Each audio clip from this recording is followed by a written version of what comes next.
It's all flight sim in XP11 just to compare how the Cessna 172SP differs from the amazing Cessna 172SP in Microsoft Flight Simulator 2020.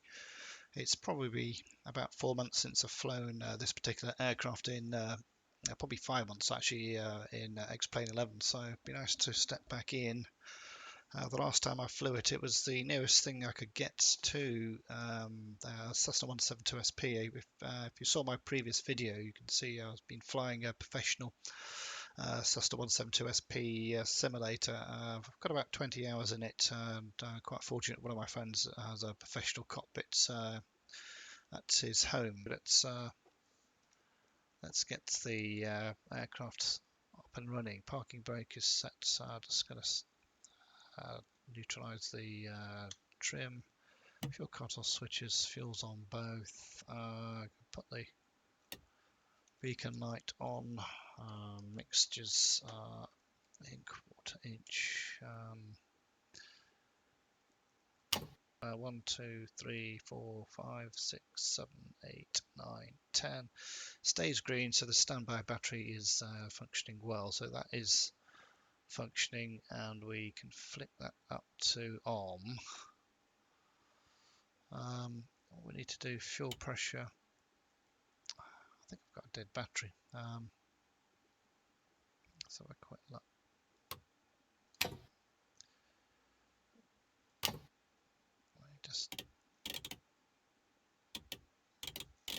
Yeah, I think I've got a dead battery. Just wait a second.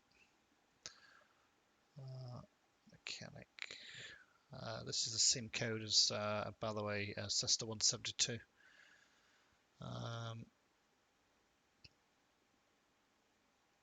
Just making sure everything's fine on it. Show somewhere and just change that. Okay. Start.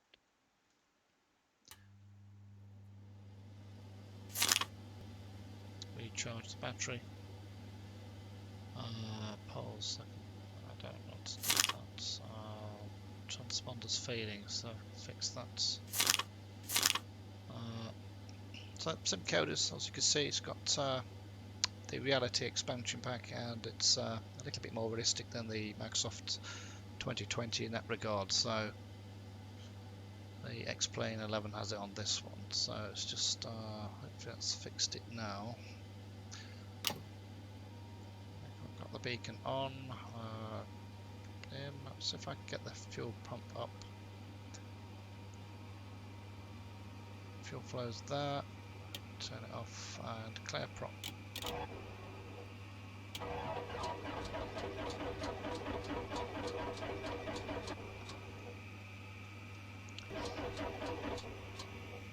A few minutes later.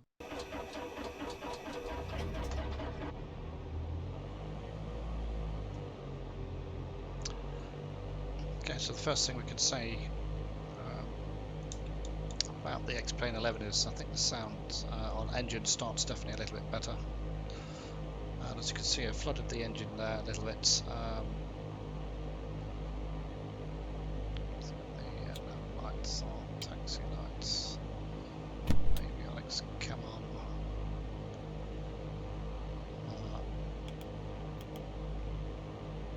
This is the G1000 without the NXI facility for, I think it's the synthetic vision, which the Microsoft Flight Simulator 2020 has. So let's have a quick look. So if we go flight plan,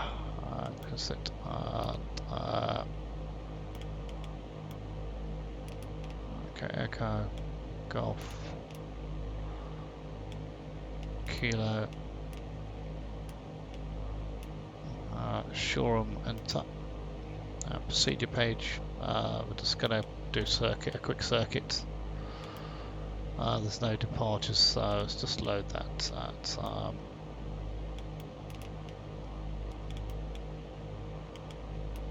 okay, let's just clear that and go back. Go to the PFD, wind option 3. Check that in a minute. Transponder. Let's just back. Let's have a quick look. System. Okay. Let's get that RPM down to about 1,000.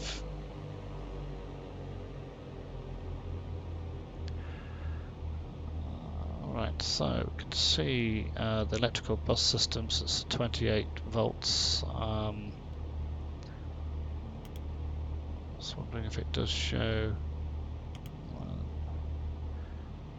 I've got an extra functionality with the fuel.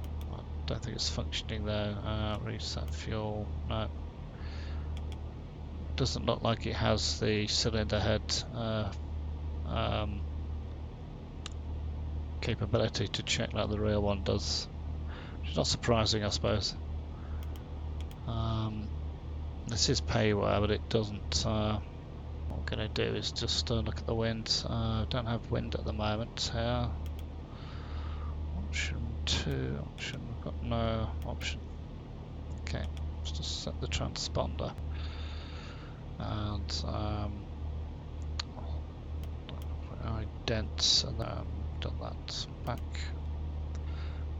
Timer.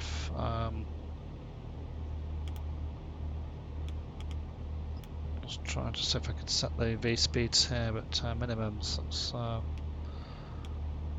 Minimums are on. It doesn't let me set the different V speeds in XP11 Simcoders. Oh, that's barometer. I think it's 20, yeah, 202. That's QNH is 1020. Oops, that's a course. 1020. There we are. You can see these switches work as they do in the Microsoft 2020. I can get the P2H switches on. Flaps. Just lean it on the ground a touch. And it's going to be a quick circuit just to check the handling.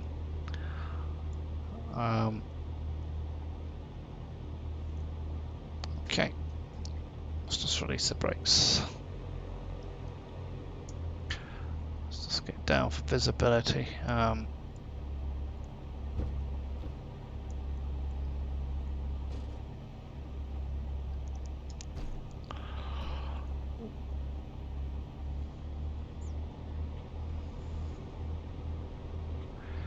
So it's a lot easier to control because I can use the hat switch on my yoke for taxiing. I have got used to using the mouse in Microsoft 2020, but it is easier when you've got it on the yoke there.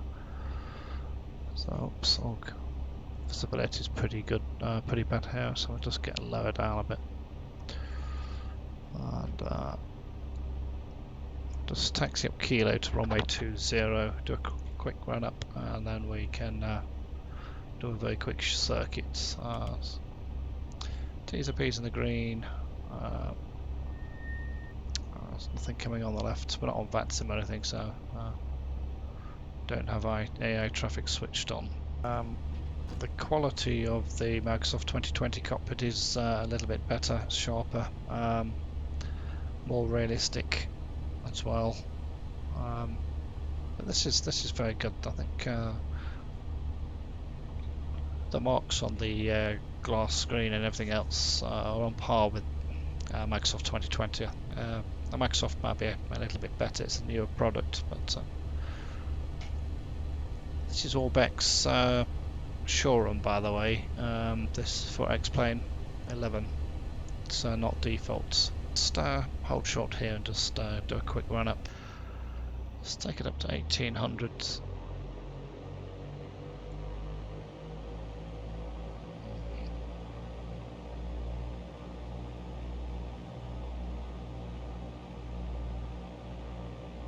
Doesn't have to be exact.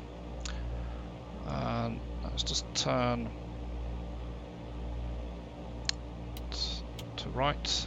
We're not allowed to lose more than 125. We've lost 80. It's fine that side. Left, lost 70 that side, so that's fine. No prop control on here. Actually, I should have leaned it fully. T's and P's are all good.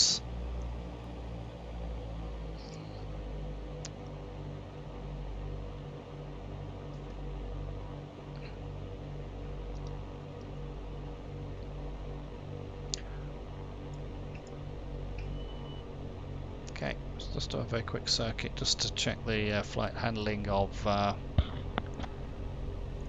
XP11 Cessna. This is Simcoder's. Still very enjoyable to fly, this is.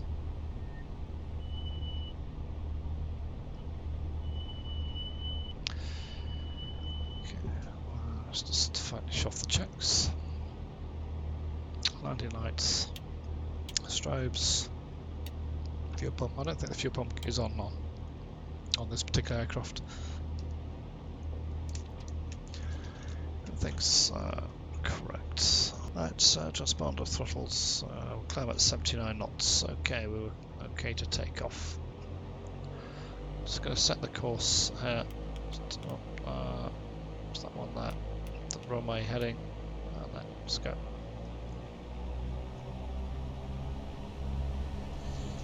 My TPM device is working perfectly in XP11 where it's not in prepared or Microsoft 2020. It is a piece of green. It's 50, 60. Let me just trim. Flaps going up.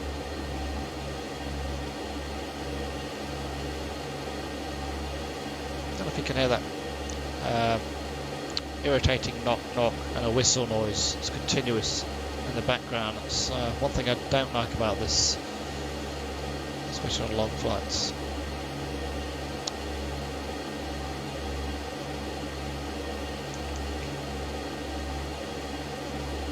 So I'm just going to climb up to 500 feet and then we'll make a left turn for the cross wind leg. Climb up to 1200 feet circuit heights. This is not comparing scenery, this is just comparing the flight dynamics of XP11. So on the crosswind leg now, so it's 90 degrees to the runway. And I've got a couple of piers ahead of us. Will be turning downwind there, ensure we don't go over the chimney. Coming up to 1,000 feet now, going to level off at 1100 I think, max 1200.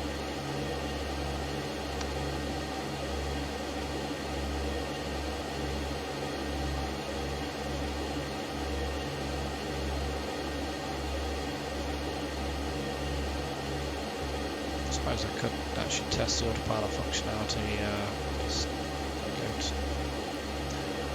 1200, and then just get the flight director, autopilot, let's get the heading, just turn it to the downwind leg.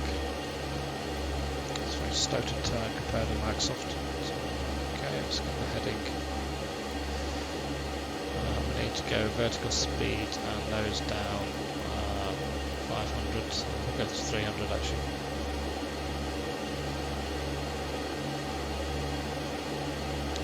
And just turning downwind now, we've got some tunnels coming up just to the left of the nose.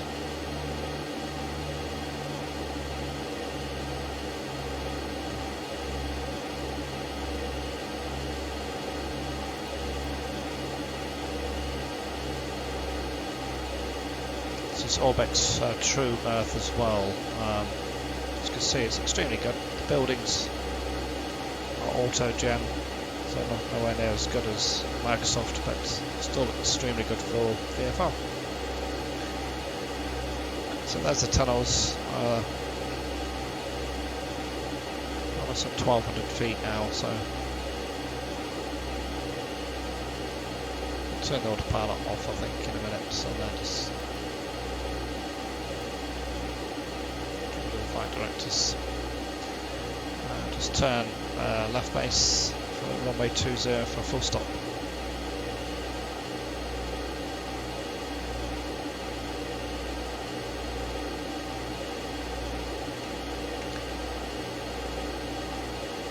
A lot of people said the flight dynamics in XP11 is definitely better, but my personal view is it's very, very similar. can't say this is better, nor can I say Microsoft. Microsoft has it with the weather engine. Get close to cement works, I'll make our short final, full stop 2-0 hard. So, the whole purpose of this video is just to verify whether the flight dynamics are better or not in XP11. But let's have a quick look.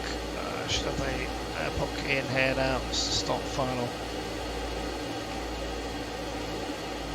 Coming into the white first stage flaps.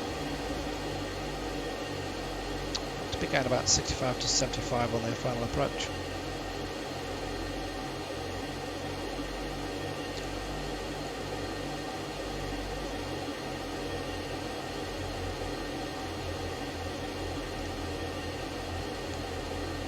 Two white, two reds, 74.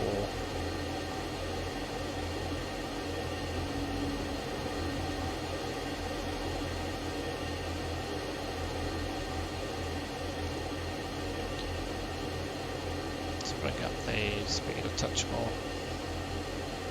Yeah, I'd say if anything this is a little bit easier to fly than Microsoft 2020. When I set it hard, everything's on set to hard in Microsoft, but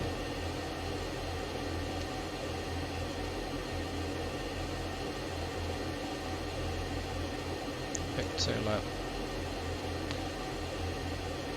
PAP is more realistic though in this simulator. It's probably because it's Orbex scenery rather than default.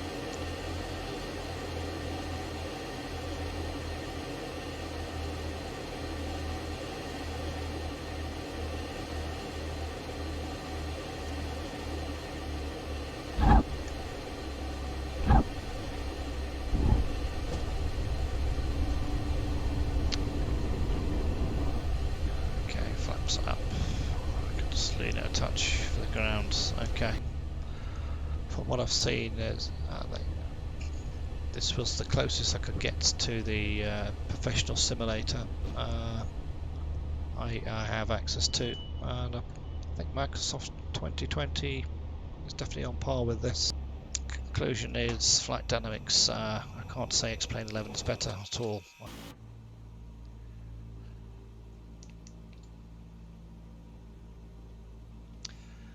I'll just jump straight back into the Cessna 172SP in Microsoft Flight Simulator 2020, just to get a feel of how it is after flying the Simcoder's Cessna 172 in XP11. So bear in mind the XP11 Cessna 172SP was my go-to for the Garmin 1000.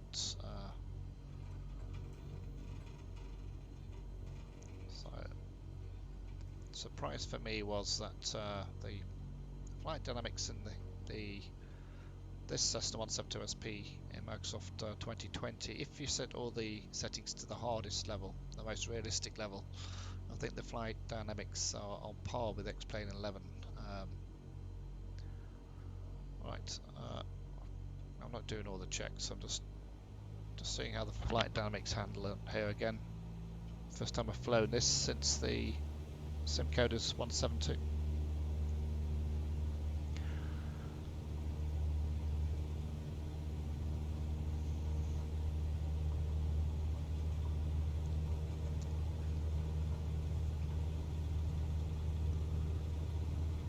Setting at climb rate of 8, 79. Once you've got this thing trimmed, I think the flight dynamics are just as good. I wouldn't say it's better than XP11, but I'm starting to prefer this Cessna 172SP in Microsoft 2020 rather than the Simcoder. So I just think it's a newer product. The cockpit's more realistic, and I can't see anything that the Simcoders simulates that this default Cessna 172 doesn't. The Simcoders has a more realistic flooding of the engine, and it's it simulates failures a bit better than this does. But that's payware, this is default, so exactly the same circuit, just taken off from Shoreham. Just doing a very quick circuit from runway 20 hard. Just take it to about 1100 feet. Just turn downwind.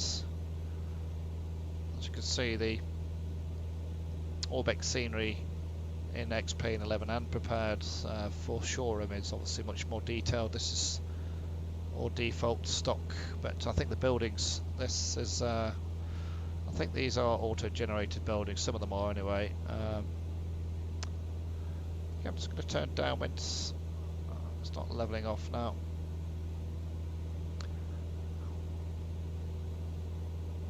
Just going to get rid of the flight directors, I don't think we need that.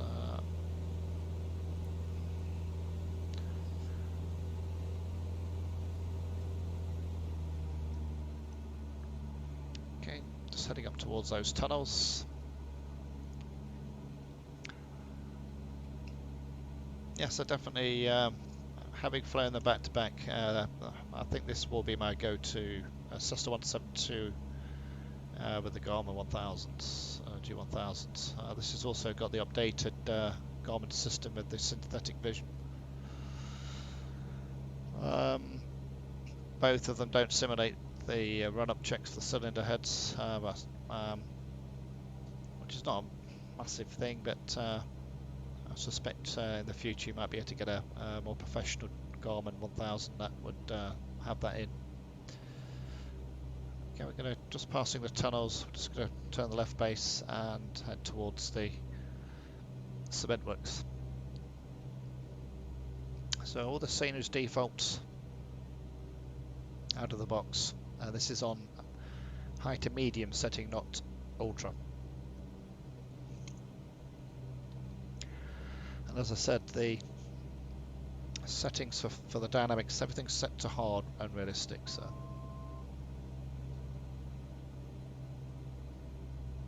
cement works coming up on the nose. We're now left base. Quick look.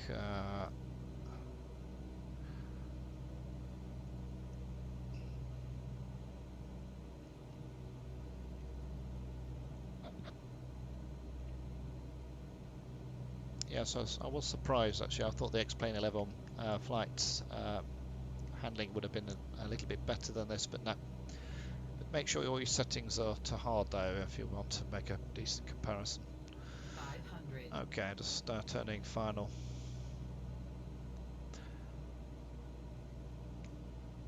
And I got a bit too fast.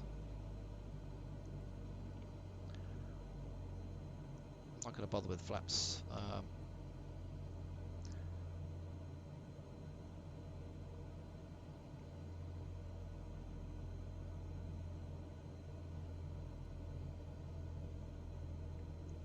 don't think the pappers are simulated properly either. I think obviously if you've got the payware Orbex Shoreham, it would be a little bit better.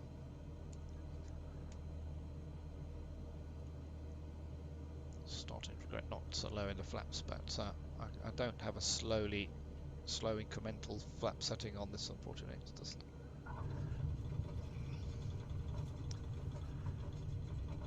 Yep, just a quick try, just so you can see the difference immediately after seeing the XP11.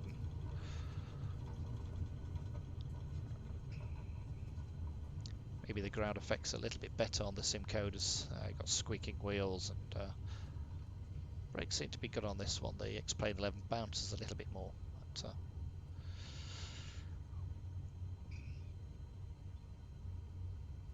okay, just park this up. I do hope you enjoyed this comparison between the default Cessna 172SP Microsoft Flight Simulator compared with the payware Simcoders. Same aircraft in X-Plane 11. This is the standard default scenery as opposed to the payware Orbex Shoreham scenery you saw in the first video.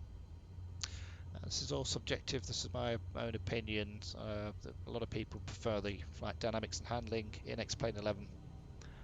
But I would ask them to check their settings in Microsoft Simulator, make sure they are all set to hard if you want a fair comparison.